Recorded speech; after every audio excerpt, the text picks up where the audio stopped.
கிருஷ்ணர் சொல்றார், ஏய் இல்லை இது எல்லாத்திலும் துக்கம் இருக்கான்னு தோஷம் இருக்கான்னு பாரு.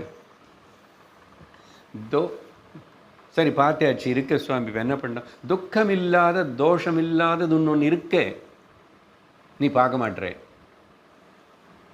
வேணுமா? அது வேணும் சார், வேணுமா? ஒழுங்க ஸ்வேதாஸ்வர உபனிஷத்து ஒரு வாரம் கேளு, புரிஞ்சுக்கோ. என்ன இதெல்லாம் துக்கமனே சொல்லிட்டு அப்புறம் துக்கம் இல்லாதது ஏதாவது சொல்லணும் இல்லையா? இருக்கே, அது இல்லைன்னா சொல்லலைன்னு அப்புறம் நாங்கள் எதுக்கு இங்கே? உபனிஷத்து எதுக்கு, சாஸ்திரம் எதுக்கு? அதனால இட் இஸ் வெரி